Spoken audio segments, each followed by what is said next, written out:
Season 2 of the Pat and JT podcast. Oh man, I'm here at last. The best time, always gonna be the best. Come on! Exclusively on the Herd App Media Network. It is the Pat and JT show, live on Facebook, YouTube, and also on Twitter.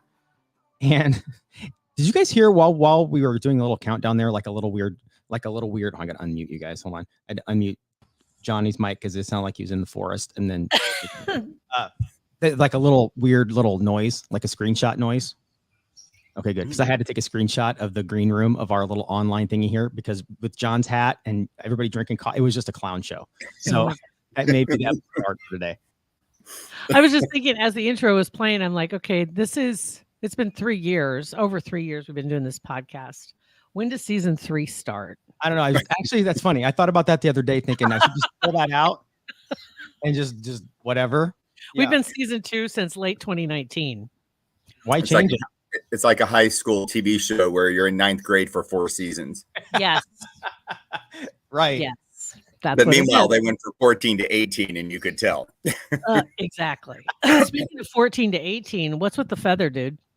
Oh, this is a peacock feather. It's a peacock wing feather. Homegrown. It is. I found it on the ground and stuck it in my hat, and it just finds its position like throughout whatever I wear it. And I just, wherever it is, I just let it be because that's where it's supposed to be. I think it probably should be going like to signify forward motion. Maybe the feather should Remember I told you I cannot do things in a mirror, like opposite. I don't know. I know that's a syndrome. Like I try to be able to, if you go into your settings for your camera, you can set it to mirror your picture. So it looks like when you look in the mirror. No, I can't do that. Why? Because I do everything the opposite. So if I go to comb my hair in the mirror, I think I'm doing it like this, but I'm doing it like this. What? And I don't know left and right sometimes. So I have to write my name in the air real fast. So I know which. Wow, so that's crazy. I always get people to say, you mean your other right? No. And I go, oh yeah, my other right. So I have a right and other right. That my left and right, I had trouble with that only because my second grade teacher kept trying to make me write with my right hand. I'm saying because you're a southpaw. Yes, and that screwed me up for a while. I think a lot of left-handed people our age, they can use both hands easier because a lot of people got forced or attempted. People have tried to force us to be right-handed, so I can do a lot of things right-handed. I don't want to talk about that. Anyway, I'll tweet you, John. So the things I can do with my right hand by Pat Stafford. Wow, that'd be a bestseller. The short Okay, my right hand, my best friend. I got to ask you guys something on this kind of line of questioning. I get up this morning and I'm watching the news. Okay, and they were talking about, it was on Channel 7. They were talking about this youth baseball tournament that's been in town apparently for 20 years. And I had never heard of it, called the Slump Buster tournament. It is not called that. I swear to God, it's called the Slump. But I've asked that people around the office. I Googled it. It's been around for 20 years. And I literally sat up on my couch and said, it's what? I thought it was a joke. And I thought, oh my God, somebody slid one past the news team. And I looked at it. It's called the Slump Buster tournament. Did they not focus group this name? I mean, they should have. And not one parent's ever stepped. Apparently not. And it's said, a big deal. Guys. Yeah. Wow. John, you don't know what a Slump Buster is? Yes, John. Okay, I'll try to describe it as so I don't get canceled. I was this many years old when I learned what I thought a slump buster is like when you're like in a hitting slump and then you hit the ball and no. A slump buster, is it when you haven't had gone to the park in a long time and then you no, I mean that's kind of it. But where I heard the term slump buster is when I was worked for the Royals, and they would talk about if they were in a slump, batting slump, hitting a couple errors, they would go out to the bar and find a slump buster. It would be oh no, I change the yes, lowering your standards a little bit just to well, the first thing that shows up for slump buster on the Google machine is Omaha Slump Buster. Yeah. Oh, and then I knew her. Oh my God! If you go to the third, I know. I had no idea. Yeah. Horrible. That's what it is. I have to take a screenshot. I know. And I felt bad. I really did. I felt bad because I'm like, obviously this is an established thing, and no one apparently. Wow. Nobody's Googled it, right? Apparently. Apparently not. Apparently not. Wow. I'm having some camera issues, so never mind me here. That's okay. I'm just talking about a slump buster with a guy with a peacock feather in his hat. Wow. Yeah. Oh, that's like hideous. Well, that's also part of the slump buster. So Yeah. wow. Right. So Oh, Yeah. yeah. That's hilarious. Oh my God. my. And I just want to throw out there too, real quick. Jillian just piped up and said, "Oh my God," or "Oh my stars." I haven't heard "Go to the Park" for so long. Classic Pat and JT. I haven't either. Oh, That's awesome. Oh my God. Hey, AKA Johnny. Parkville. That's right. That's right. By the way, Johnny, happy belated birthday. Thank you. Yep, Flag Day. That was my grandma's birthday. I think I've told you that every year Yes. since I've known you. That's right. Right. Yep. I didn't get my flag yet. I have to replace it because it's always like, this time of year, the flag is like, I'm ready to be retired. It's Yes. especially all this wind we've had this spring. Holy cow. My poor little Man. flag is tatters.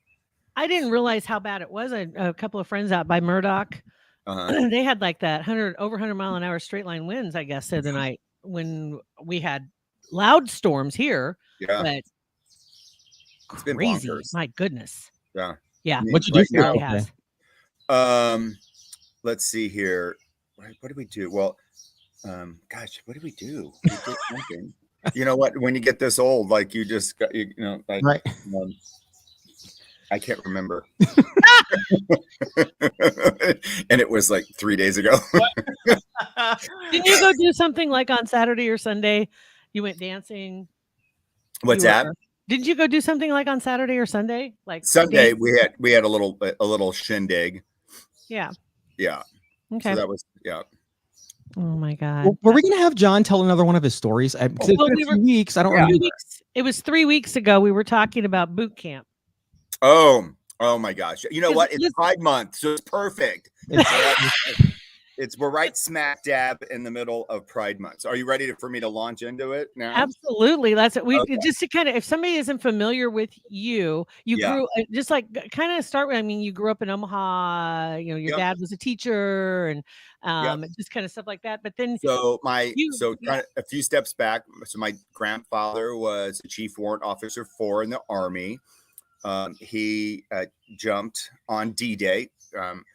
And I don't know if the winds or something, but 3 of them got pushed behind enemy lines and were dropped into enemy territory. They were lost for 17 days. They traveled at night, slept during the day. And I have the photo of when they were found, and they had beards and like had swamp foot and the whole thing. So my grandfather was in the Army and fought in World War II, and then my dad was Air Force.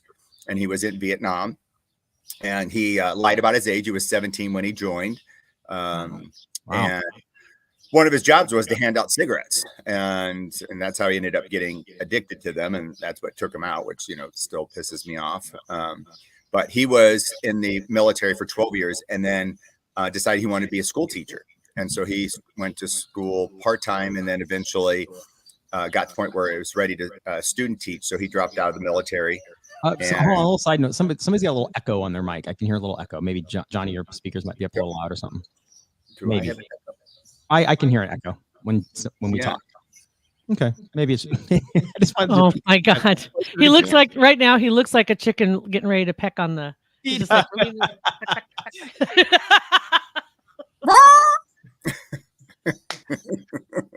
Screen grab that. Screen grabbing the whole show, Hot Rod. Because you froze. Yeah. So dad was in Vietnam military, got out, and then became a school teacher. It was out in the Millard School District forever. Lots of people had my dad as a teacher, and then he was a tennis coach. He was the first tennis coach at Millard North and was there for 30 something years. had put in his retirement papers and then was diagnosed with stage 4 small cell lung cancer and lasted about 18 months, after that. But anyway, so I have military family background. So I was in school for a couple years and had left college and kind of floundered for about a year and then realized, I needed to get myself back on track. So I joined the military. Nobody saw it coming, including me. And so I joined the Air Force, and I had to be, I think I was 21. I think I was 21, if I remember right. And so I had just kind of come out a little bit locally. It's just kind of what you did back in, this would have been 1986 when I signed up. So I went to boot camp in 1987. And so it was very much like, I've always joked that Pride back in 1986 was 12 gay guys and an angry lesbian. I remember that. We'd march around the block one time and then go have lunch and then go have brunch. Like, yay, Pride. Of course, we were like in street clothes, like nobody even knew we were marching. It was just like 12 gay guys and a lesbian walking around the block. Just like it was more like a walking tour. Yeah, it's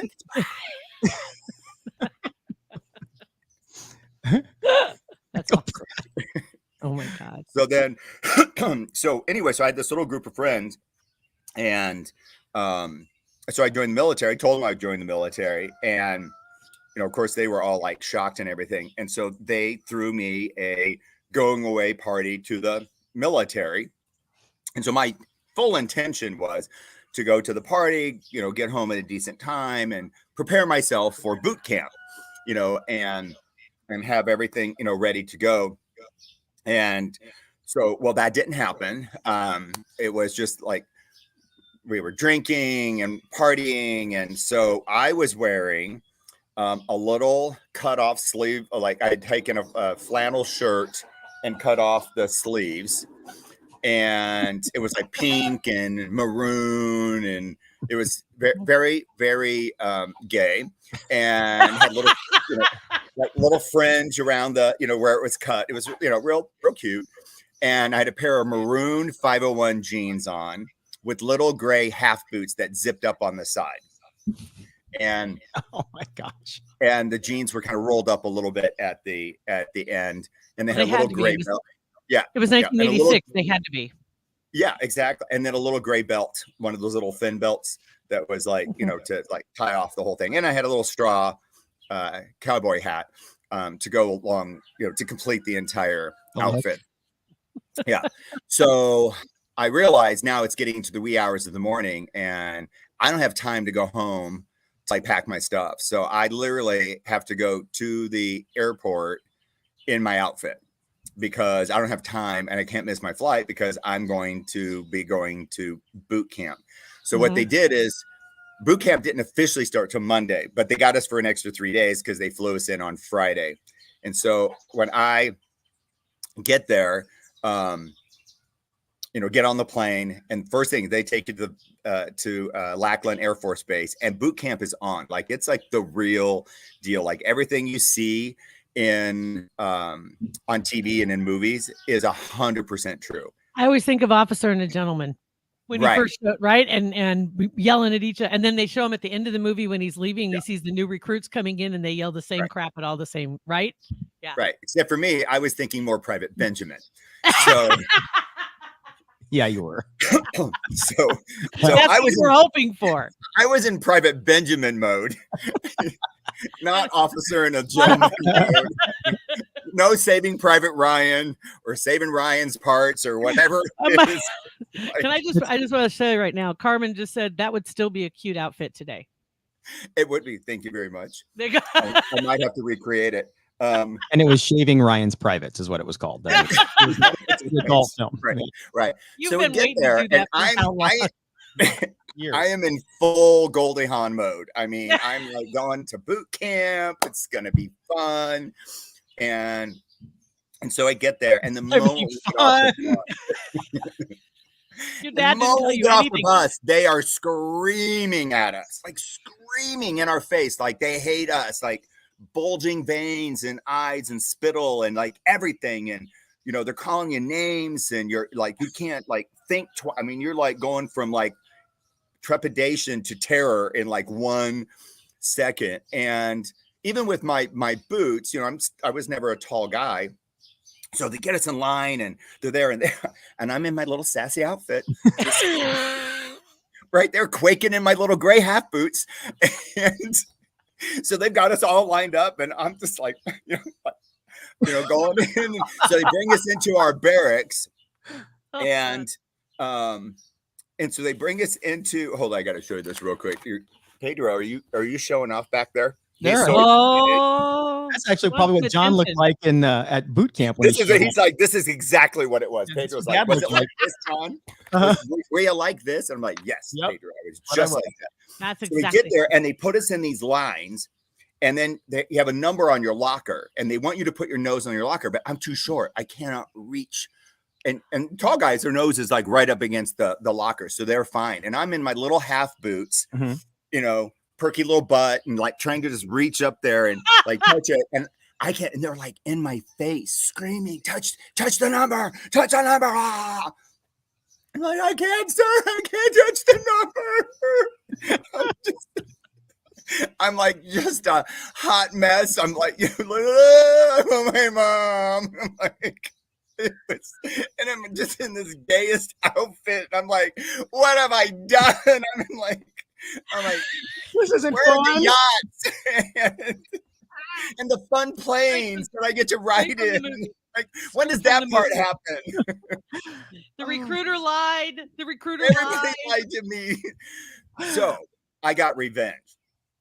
So get settled in. We do like the whole thing, and so I'm like, well, I'm gonna make like this like fun, and so I decided to play pranks on people, and so we had to be guard duty, and you had to like guard the door. It's just basically guard the dorm door, and you were given orders that nobody could come in, and so they would come, and officers, and they would scream, "I'm your officer," and if you let them in, you would be in big old trouble because essentially you just now killed your squadron. So I was the on guard duty, and of course, let me in. I'm just like, no, not happening. Not coming in. Don't have the password. Sorry. I'm like, nope, not happening.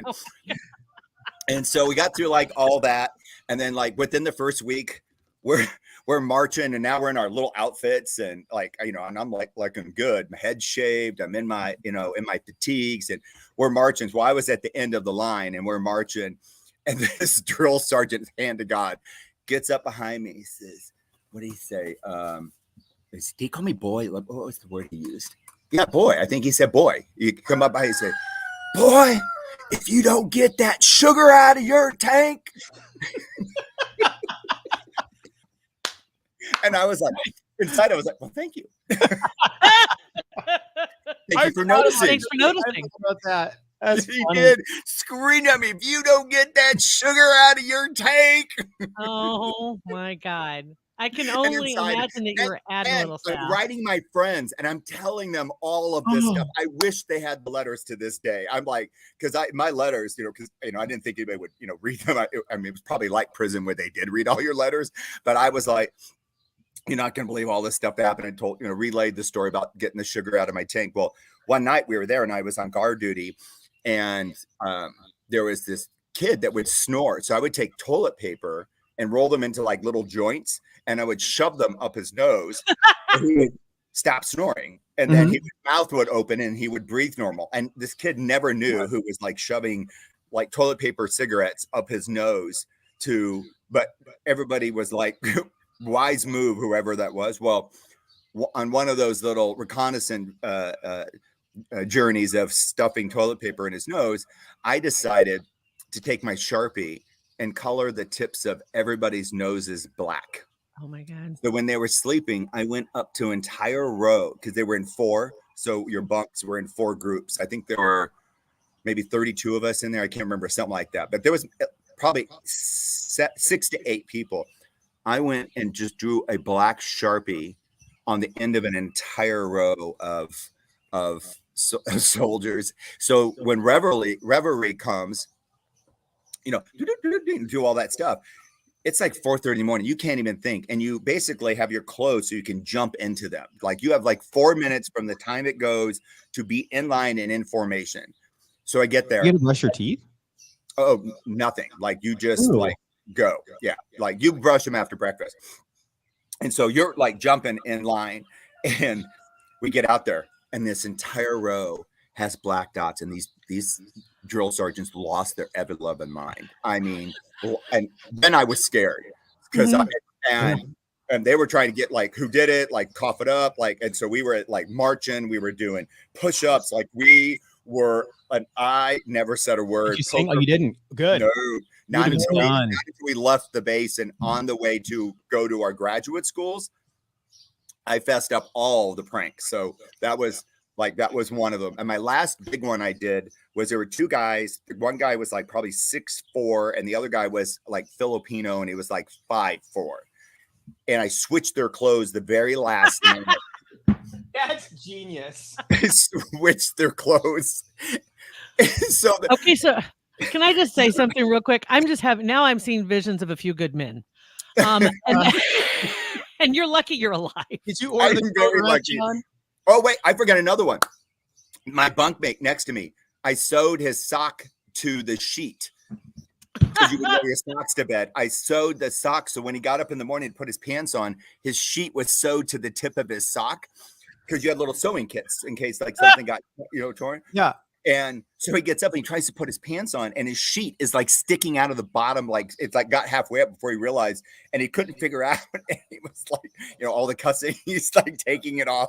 So he's out there in, 2 boots and 1 sock because he can't find his other sock because his sock is sewed to Did you ever get anybody?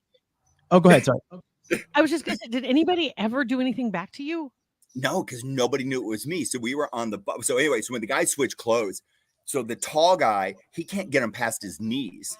And the Filipino guy pulls him up, and they're like around his chest, but he's so sleep deprived, he's buckling. But then when he puts the shirt on, the sleeves are hanging out of the side, and the other guy can't get his pants up.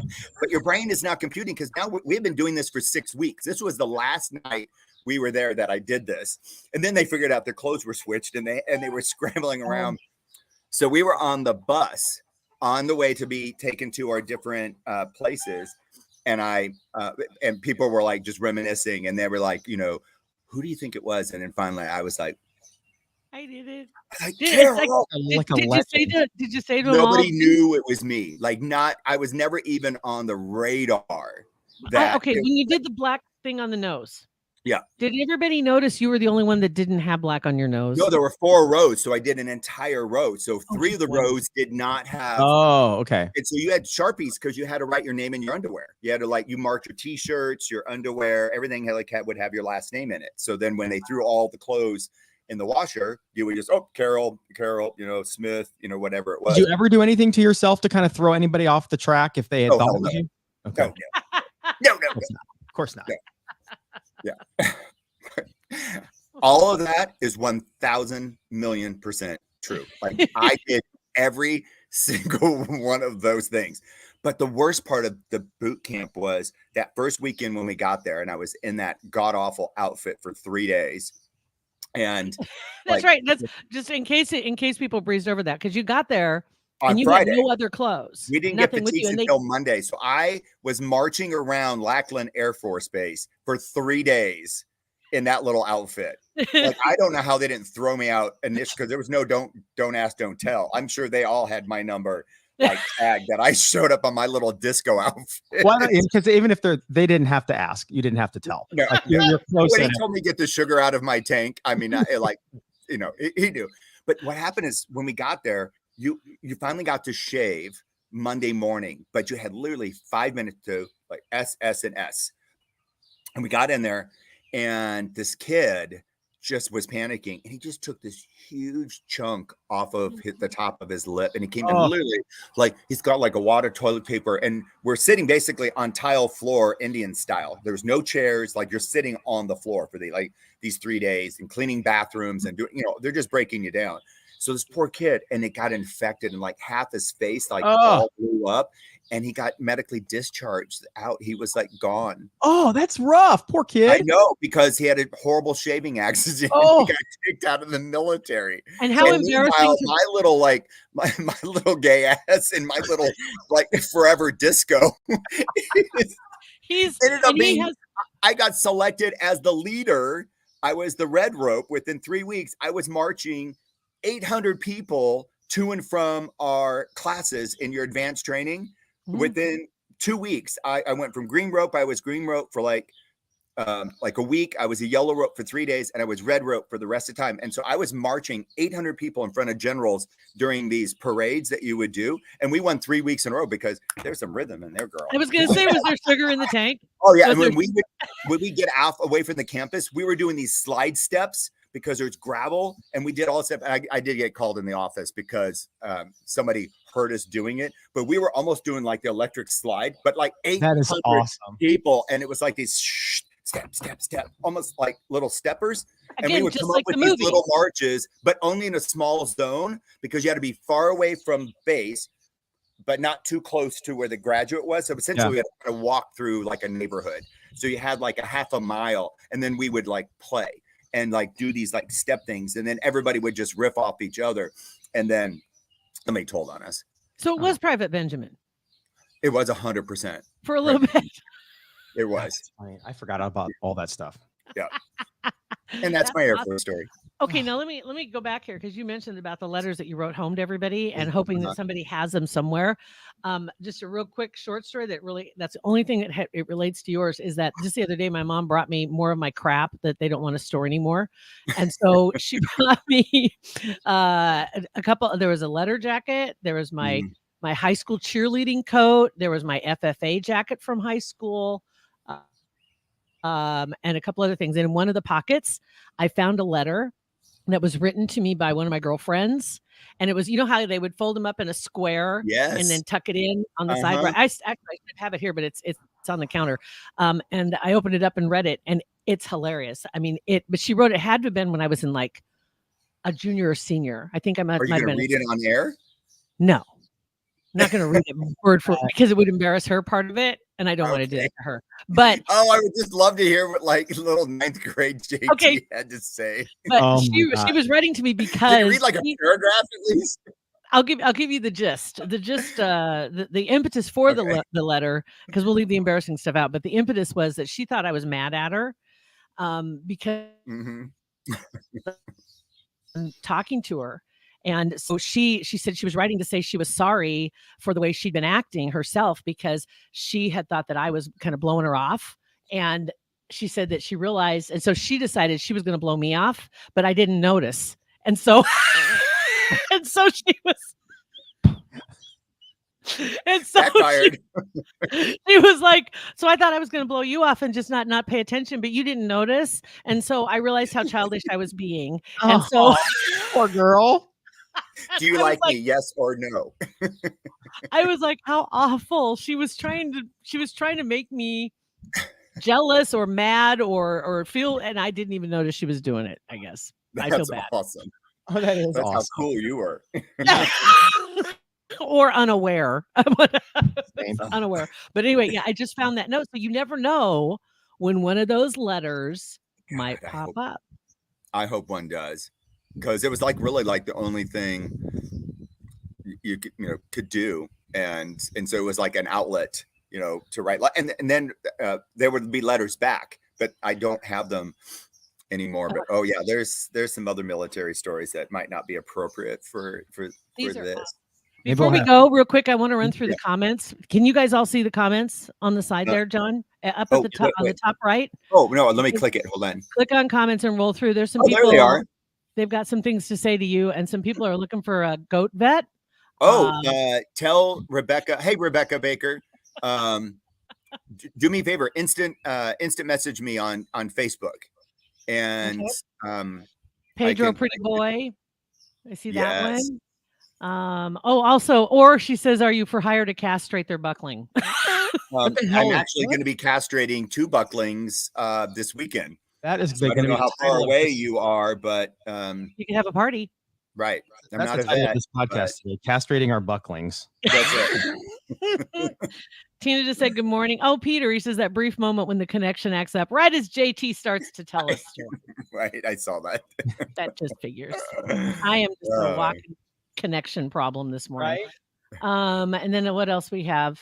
Goat Vet, Pedro, the outfit. Good morning, John Yep, I Carroll. see Jillian, Danielle, Peter, Kevin, Rebecca, Peter again, Tina. Oh, Samantha. She wants to know if people can come visit your farm. So same thing is we have a website. So willowvalleyfarms.org. If you go there, we have a little instant message thing. So just kind of depending on, Chad is the one that hosts all of that, and depending on what his schedule is, we have lots of baby goats on the ground right now. And we got, so we were gone. We went to go see the new Jurassic Park, and 2 of the mamas had babies, but it was like also I think there was stormy or something. Anyway, the moms got their babies confused, and so originally neither one had anything to do with it. There's 4 of them with any of them. Then one figured out the one, but we actually think they have switched babies. We think that because we know the color pattern, and so we've kept them together. So now they're so confused that all 4 babies think they have 2 moms. And I'm like, well, that's appropriate for Willow Valley Farms. So that's perfect for Pride Month too. yeah. So they're all nursing off of both moms, because now, it's off of scent and everything. I think everybody is so confused that the moms are like, oh, go for it. Who cares? Grab a tea. Just grab a tea and hold on.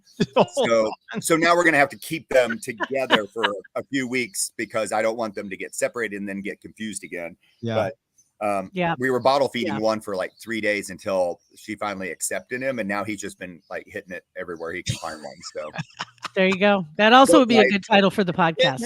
I got a whole bunch to choose from here. All right, guys. Well, all right. So, hey, real quick, I was just going to throw out there, speaking of Pride Month in particular, or in particular, well, whatever. Omaha Union Omaha, soccer team. They're playing, and Pride Night is this weekend.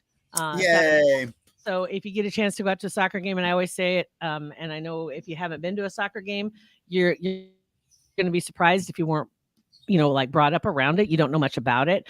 You're going to love going out to a soccer game. I know it's supposed to be hot, but it's in the evening. And they've got plenty of places for shade and lots of good stuff to eat and drink. And it's just a fantastic family night. So if you get a chance, check them out. Thank you, guys. CWS. Woo! CWS. That's right. Downtown's going to be good too. And that too. We'll be talking more about that. Trust me. Yeah, for sure. All right, you guys, thank you for watching. If you watch us on YouTube, Facebook, or Twitter, if you didn't, then you need to. You missed the feather. Right. You missed the feather. Yeah, you can go check out our Facebook page because you'll be able to see the feather. Oh my gosh. Otherwise, rate, review, and subscribe to our show. Thank you very much for listening. Pat and JT Podcast, a Huda Media Production.